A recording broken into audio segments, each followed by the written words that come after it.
Assalamualaikum warahmatullahi wabarakatuh. Allahu Akbar, Allahu Akbar, Allahu Akbar, Allahu Akbar, Allahu Akbar, Allahu Akbar, Allahu Akbar, Allahu Akbar, Allahu Akbar, Allahu Akbar, walillahil hamd.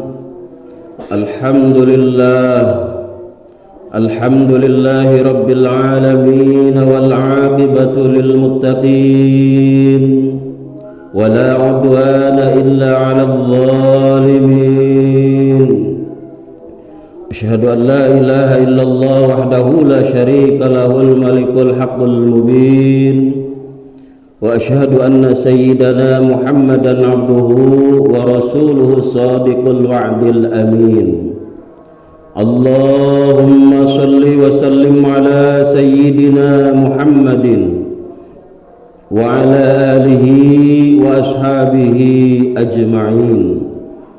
أما بعد، فيا أيها الحاضرون، أوصيكم ونفسي بتقوى الله، فقد فاز المتقون. اتقوا الله، اتقوا الله، اتقوا الله حق تقاته، ولا تموتن إلا وأنتم مسلمون. أعوذ بالله من الشيطان الرجيم. بسم الله الرحمن الرحيم. فلما بلغ معه السعي قال يا بني إني أرى في المنام أني أذبحك فانظر ماذا ترى. قال يا أبت افعل ما تؤمر ستجدني إن شاء الله من الصابرين. صدق الله العظيم. الله أكبر، الله أكبر، الله أكبر, walillahil hamd.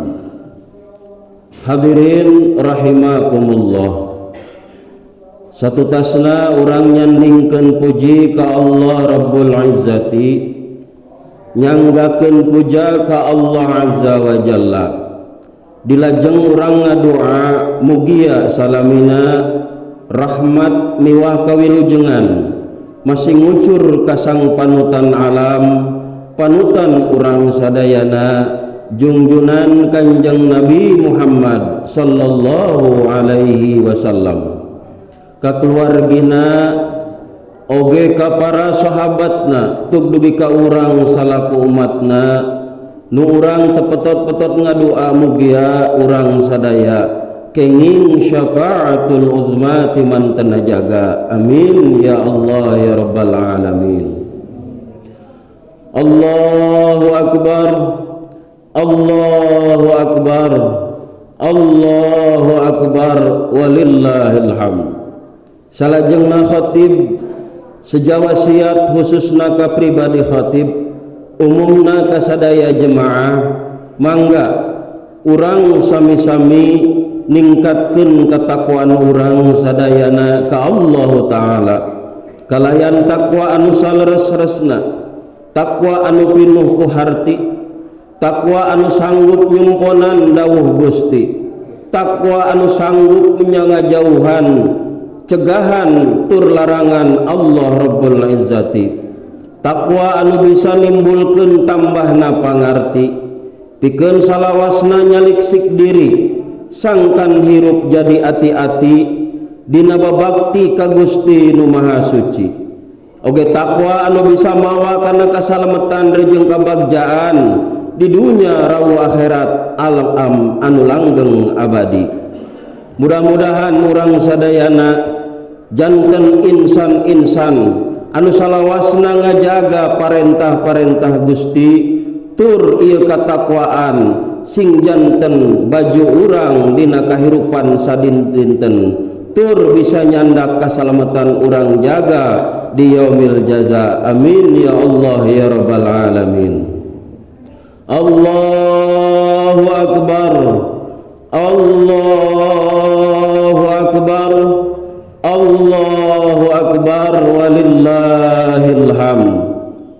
Kaping 10 Juli 2022 atanapi kaping 10 Zulhijjah 1443 Hijriah ayeuna. Dinten Ahad urang sadayana ngarayakeun poe anu kacida mulyana nyaeta poean Idul Adha.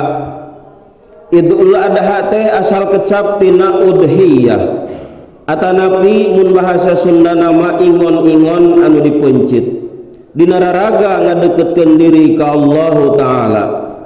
Timimiti medalna sang surya poean riyaya tug dugi ka akhir poe tasyrik. Idul Adha oge dicandak tina kitab Ad-Dohwah sabab dilaksanakeun ti isuk-isuk atanapi waktu duha. Kurban atawa udhiyah eta disyariatkeun dumasar kana dalil Al-Qur'an, dalil As-Sunnah, oge ijma' ti para ulama.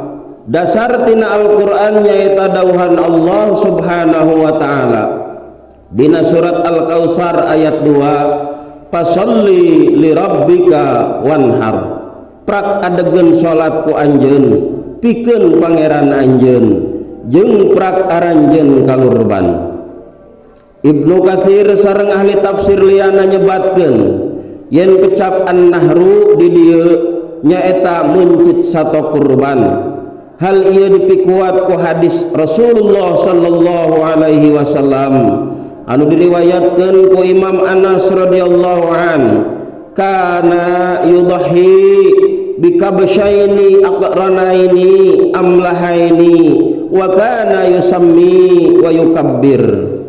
Anjeunna Rasulullah sallallahu alaihi wasallam mencit dua domba nu tandukan tur lintuh bari maca bismillah rejeung takbir.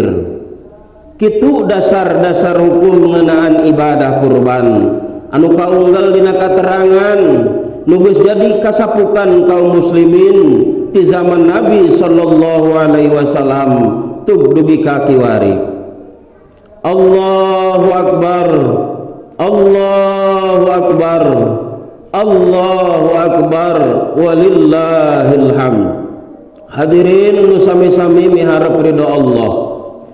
Poe ieu di tanah haram, bumi Allah nu kudus, suci tur mulia, bari pinuh ku barokah, di Bakkah mubarakah, Makkah al-Mukarramah, jutaan umat Islam ti saban negeri di alam dunya keur ngagalindengkeun kalimah-kalimah talbiyah labbaik Allahumma labbaik, labbaik la syarika laka labbaik. Kalimah nu mangrupakeun simbol pangbagia tina kapasrahan total diri seja sebaraga bakti diri ka Allah Rabbul Izzati, nyampurnakeun rukun Islam nyatana ibadah haji anu henteu saban jalma bisa angin pikeun mampu dina segi waragad. Maranehna ngabring ngabaris lir barisan mujahid fi sabilillah nu seja tempur di medan laga ngangsreg nuju ka kota Mina pikeun ngalaksanakeun rukun jamaah. Sareng sena para hujaj ngalaksanakeun puncak ibadah haji nyaeta wukuf di Arafah. Sedengkeun di luar Masjidil Haram kausuk tempat urang ayeuna umat Islam kalayan sasarengan ngalaksanakeun salat Idul Adha. Ieu kabeh teh ngagambarkeun yen geuningan umat Islam teh masih kuat tur weutuh dina kesatuan rejeung persatuan kusabab dibakutet ku tali nu pageuh nyatana tali akidah tauhid nu sarua tur nu suci bari murni dipiguraan ku prinsip-prinsip syariah nu agung tur mulia bari dipapaes ku ajen moral atanapi akhlak anu mulia anu nyumber tur ngamuara tina kamaha agungan oge kamaha kawasaan Allah Rabbul Alamin. Allahu akbar, Allahu akbar, Allahu akbar walillahil hamd. Ibadah kurban nu mangrupakeun warisan ti karuhun para nabi, tegesna Kanjeng Nabi Ibrahim alaihi salatu wasalam estu ngandung ajen-ajen moral jeung sosial nu kacida agung tur linuhungna. Jalma nu geus ngaku Islam nu mibanda kamampuan secara materi kacida dianjurkeunana pikeun mencit sato kurban anu mangrupakeun wujud pangabdian diri jeung rasa syukur nu kacida luhur ajenna dipayuneun Allah subhanahu wa ta'ala. Kajaba ti eta kurban oge mangrupakeun wujud tina tumuwuhna rasa duduluran, rasa kaasih jeung kanyaah kasasama umat manusia, malahan kaasup kana rahmatan lil alamin anu hartina yen ku mencit kurban mawa pangaruh hade dina ngumpulan pasoalan kamasyarakatan salian tingaronjatkeun sumanget perjuangan oge pengorbanan. Sabab nalika mencit satu kurban aspek ritualna atawa bentuk pelaksanaanna eta ngalambangkeun maksud pikeun ngadeukeutkeun diri ka Allah subhanahu wa ta'ala. Kusabab kitu ibadah ieu disebut kurban, asal kecap tina qariba yaqrabu kurban wa qurbanan wa qirbanan anu ngandung harti deukeut. Kajaba ti eta oge Allah negeskeun yen lain daging jeung beuti sato nu dipencit pikeun dikurbankeun nu nepi ka Allah subhanahu wa ta'ala, tapi keikhlasan hate jeung katakwaan anu aya dina jero dada nu tumuwuh tina kasadaran diri pikeun salawasna babakti ieu nu nepi tur ditampi ku Allah subhanahu wa ta'ala. La yanalallaha luhumuha wala dima'uha walakin yanaluhu taqwa minkum. Daging hewan kurban getihna eta sakali-kali bak henteu nepi ka Allah subhanahu wa ta'ala, tapi anu nepi ka Allah nyaeta katakwaan di antara aranjeun. Eta anu kasebut hakikat urang ngalaksanakeun kurban anu kudu ditanjebkeun dina diri urang sangkan urang teu katipu ku rutinitas ibadah nu semu nu tanpa makna pikeun kahirupan ayeuna oge jaga nu bakal kasorang. Kajaba ti eta oge dina raraga ieu pisan urang udag-udag diri sangkan manjing ka golongan manusia-manusia nu paripurna nu jadi diri nu saestu nu tigin ka Gustina bari tetep ngalaksanakeun sagala parentah-parentahna. Allahu akbar Allahu akbar Allahu akbar walillahil hamd. Carita riwayat lungsurna syariat kurban ka Kanjeng Nabi Ibrahim alaihissalam maparin gambaran ka urang sadayana yen kaimanan kacintaan ka Allah kedah ayana ujian, kedah ayana pembuktian. Ngarah kaimanan lain ukur aku-akuan, kaimanan lain saukur dina lisan, tapi dibuktikan ku perbuatan nyata ku seba hal-hal anu memang disuhunkeun ku Allah subhanahu wa ta'ala. Dina ieu carita aya dua insan nu diuji ku Allah subhanahu wa ta'ala. Anu kahiji Kanjeng Nabi Ibrahim alaihi salam diuji ku Allah ngeunaan keimanan, kacintaan, kataatan kudu ayana kaikhlasan nampa parentah sangkan nyebakeun nu janten putra nu dipikacintana. Kanjeng Nabi Ibrahim alaihissalam nurut tumut karena naon nu diparentahkeun ku Allah.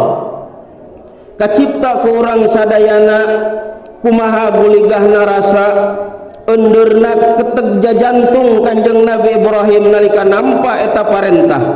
Tumuwuhna konflik jiwa, perang sabil, saha paling nu dipikacinta naha Ismail atanapi Allah subhanahu wa ta'ala. Ieu hal geus pasti dina manusiawina Kanjeng Nabi Ibrahim bakal tumuwuh najan anjeunna posisina sebagai nabi, tapi namun hal ieu jadi pilihan pasti bakal terjadi. Tapi Kanjeng Nabi Ibrahim alaihissalam ngabuktikeun luyu sareng gelar anjeunna Khalilullah nyaeta kakasih Allah. Anjeunna ngagaduhan pamadegan kabagjaan keyakinan jeung perjuangan estu bener-bener kataatan diuji kalayan ujian anu nuju ka puncak kasampurnaan dina bentuk kanabian, puncak nuju insanul kamil, insan anu sampurna dina babakti ka Gusti Allah Subhanahu wa taala. Mun seug ujian ieu gagal maka geus pasti hiji pertanda gagalna perjuangan kahirupan nu baheula anu tos dibangun ku anjeunna samemehna. Tur kaasup pagal-galan anu kacida lir ibarat diapungkeun ka langit ping 7 tuluy digejretkeun ka sapatala hinana luar biasa. Tapi di dieu Kanjeng Nabi Ibrahim alaihissalam maparin tuladan ka urang sadayana ku ngalaksanakeun parentah Allah, ngalaksanakeun ieu ujian ti Allah bari lulus tur banglus. Inna hadza lahuwal balaul mubin, saestuna ieu bener-bener ujian nu kacida nyata pikeun Ibrahim jeung Ismail. Kululusna eta maka wa padainahu bidzibhin azim, jeung kami saur Allah nebus eta budak tegesna Ismail anu bade dipuncit ku domba anu badag. Allahu akbar, Allahu akbar, Allahu akbar walillahil hamd. Mun seug teh Nabi Ibrahim alaihissalam tulus ngorbankeun putrana, nyatana Kanjeng Nabi Ismail alaihissalam tur ku Allah teu digentos ku domba gibas. Meureun syariat kasunahan korban teh lain domba jalu, tapi anak urang, anak lalaki di antara urang sadayana.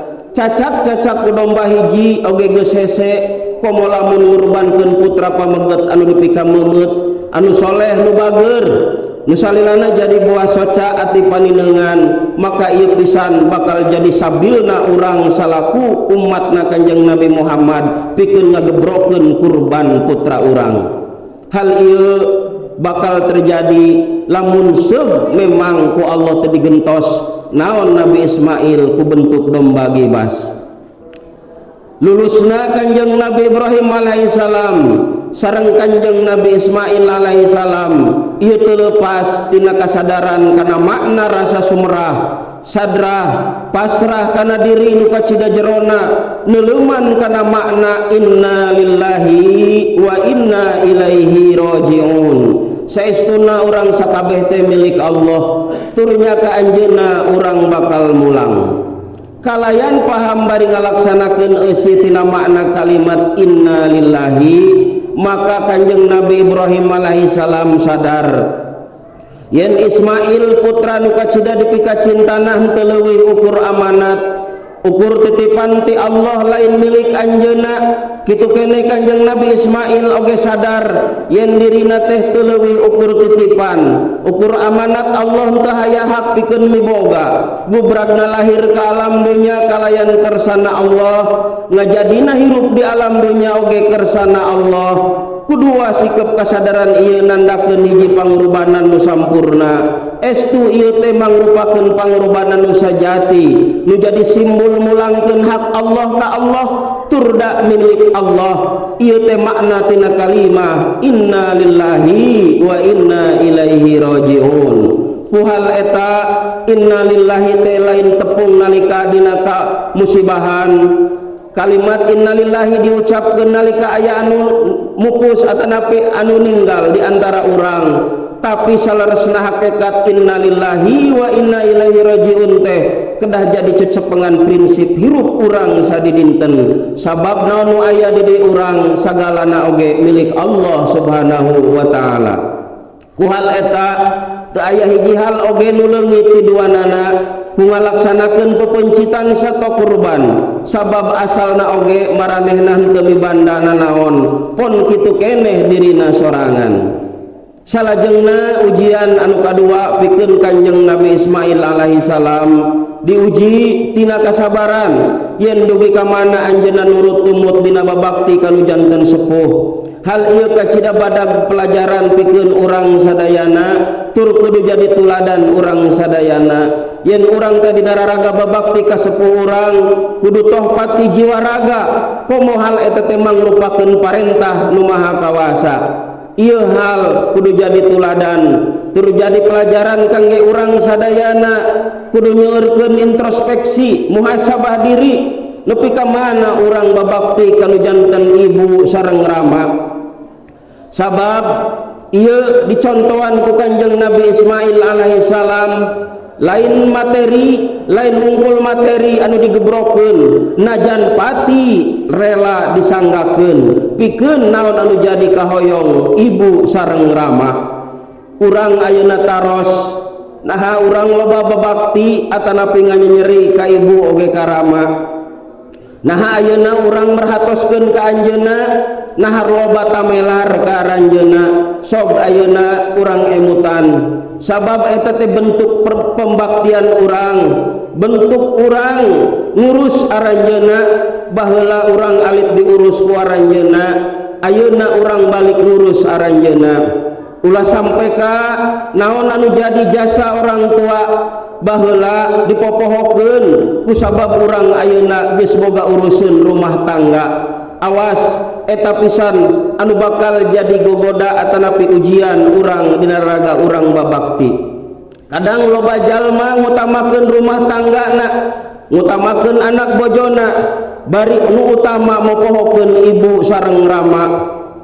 Hal materi anu digebrokeun kadang diitung-itung baheula ibu ka rama urang ka urang sadayana tara pernah ngitung-ngitung, tara pernah ngahutangkeun.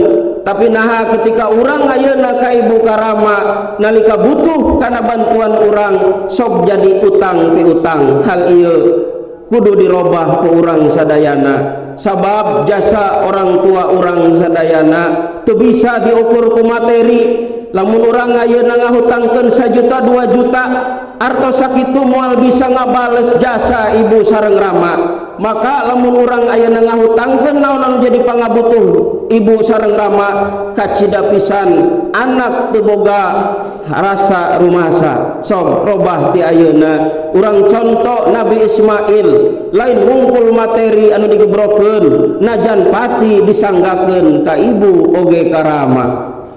Hadirin rahimakumullah, ngalaksanakeun kurban eta hartina nyerenkeun hiji perkara anu sifatna titipan nu keur dipenta ku nu hakna tegesna Allah, nu memang hak mantena. Gambaran kejadian nu dilaksanakeun ku Kanjeng Nabi Ibrahim alaihissalam anu mencit putrana Kanjeng Nabi Ismail. Oge Kanjeng Nabi Ismail nu ngarelakeun dirina pikeun dipencit kudu jadi bapa.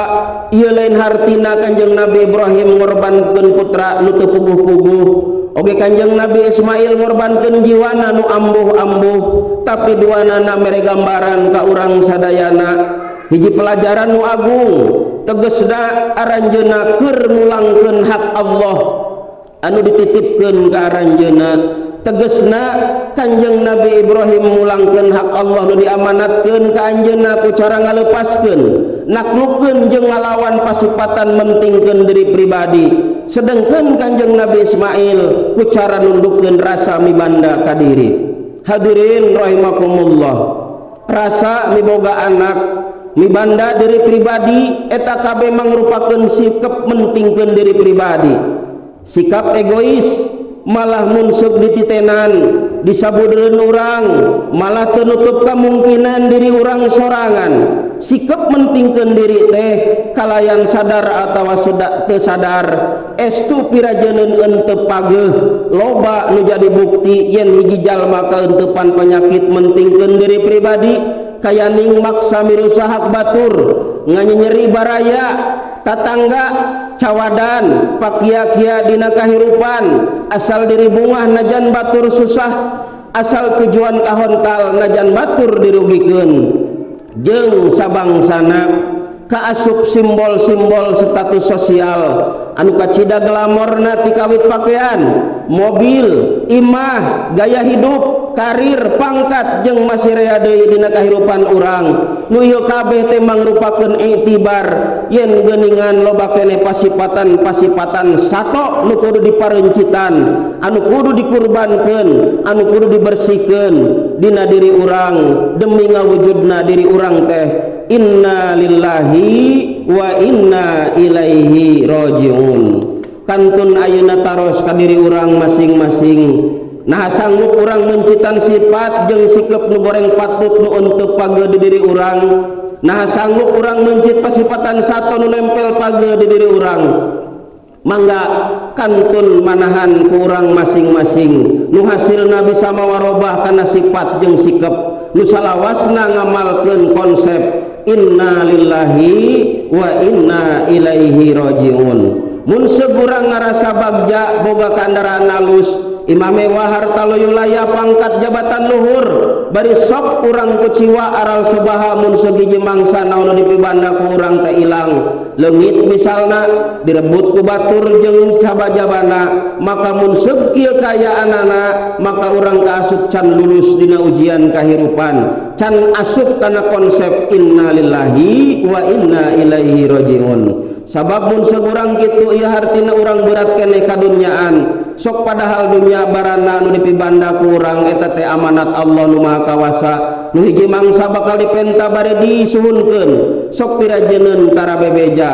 Mun segurang nyepeng kana kasauran Ibnu Taimiyah simpen harta anjeun dina peti ulah nyimpen harta anjeun dina ati. Sabab mun seug anjeun nyimpen harta dina peti maka mun seug ilang atawa kaduruk maka hate moal milu kaduruk. Hadirin rahimakumullah. Ukituna Allah dina Al-Qur'an ngawadian ka urang sadayana innama amwalukum wa auladukum fitnah wallahu indahu ajrun azim. Saestuna harta anjeun jeung anak aranjeun eta teh ujian pikeun anjeun tur ngungkul disagedegeun Allah ganjaran anu ageung. Saurang nu bibanda sikap nu sadar kana naon nu dipibanda teh mangrupakeun amanat Allah maka bakal temu hiji tangtungan jalma nu salawasna motekar ngamangpaatkeun diri pikeun salawasna ngudag-ngudag ridho Allah taala bari tepetot-petot ngalaksanakeun kataatan ka anjeunna. Hadirin kaum muslimin anu sami-sami miharep ridho Allah. Ringkesna ieu khutbah yen hakikat urang ngayakeun kurban teh nyaeta urang ngalakukeun amal pikeun ngadeukeutkeun diri urang ka Gusti Allah nguatkeun keyakinan ngabuktikeun kataatan yen agama Islam teh bener-bener pedoman hirup urang malah mandar jiwa urang ngaraos ajrih isin sieun tur langkung mahabbah langkung mika cinta ka Allah. Sabab hirup urang harta banda urang kapinteran kapangkatan nu dipibanda ku urang sareng sajabina ieu sadayana sifatna samentara sing emut hirup katungkul ku pati paeh teu nyaho dimangsa kumargi kitu sakali deui mangga urang sadayana sing soson-soson kana ibadah bari ngalakukeun amal soleh geusan ngahontal karidhoan Allah mangpang mumpung urang masih dipaparinan kesempatan hirup tur kakiatan sareng kasehatan dugi kawangke dikiwari mugia urang sadayana dipaparinan istiqomah dina ibadah ditancepkeun kaikhlasan dina ngalaksanakeun parentah dipaparinan para putra putri anu soleh tur solehah dipasihan rezeki anu halal bari barokah nu nyandak kana urang getol kana ibadah ditetapkeun dina panungtungan hirup urang aya dina husnul khatimah amin ya Allah ya rabbal alamin. Barakallahu li wa lakum fil qur'anil azim wa nafa'ani wa iyyakum bima fihi minal ayati wa dzikril hakim wa taqabbala minni wa minkum tilawatahu innahu huwas samiul alim.